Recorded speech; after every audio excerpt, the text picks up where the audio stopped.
Hi everyone, welcome to week 4. In week 4 we're going to be having an interesting discussion when looking at the price elasticity of demand and how consumers make choices in our economy. I think it's a very interesting concept to focus on because a lot of us deal with price changes and we have to determine what are we going to do when there's a change in the price of a product. I think it brings up a lot of challenges. When we look at the price elasticity of demand, it refers to ways prices change in relationship to the demand, or the way the demand changes in relationship to pricing. So if I go to the gas station and the price of gas changes, I have to think and ask myself, what am I going to do? Do I buy it or not? That's what you're facing with this role of elasticity.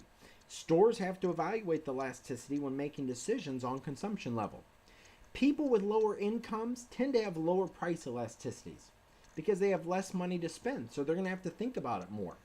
A person with higher income is thought to have higher price elasticity since he can afford to spend more.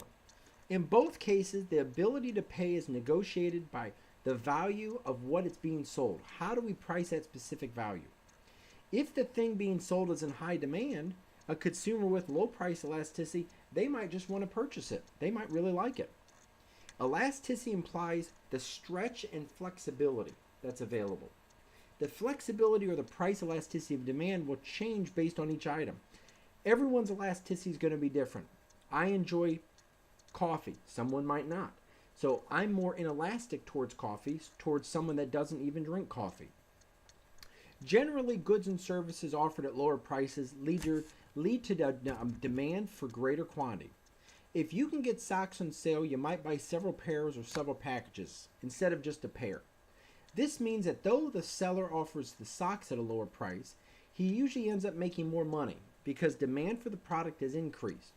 However, the price is set too low, the retailer may lose money by selling too much at that lower price.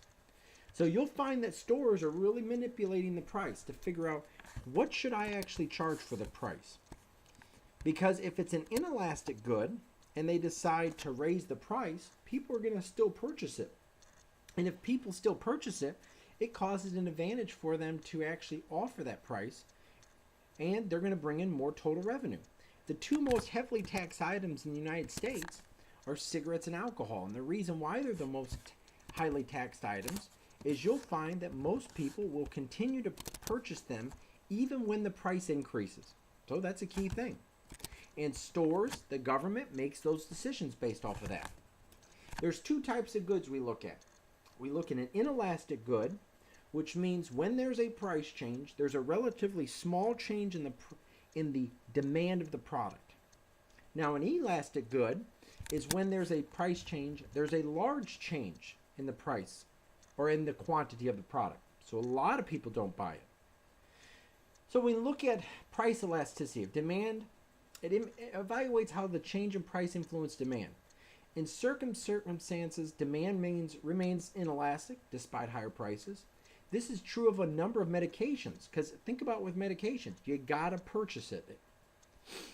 And when there's no substitutes available, you're going to be stuck facing, what do I do with this? Do I pay the higher price or not? So it's going to be faced a lot of challenges in our economy, and a lot of people will be facing what to do with their price changes of that. Now, it's also true of fuel consumption, where there's very few substitutes at all. In 2006, when gasoline prices skyrocketed, demand for gasoline was only slightly affected because people still had to buy it. Some people were able to use less gas for their cars or to purchase cars that were hybrid, but they were in short supply given the higher gas. Since fuel alternatives existed, people continued to buy gasoline, and demand was thus considered inelastic. Price didn't significantly alter demand. Other utilities like water often are highly inelastic because what are you going to do? You have no real option.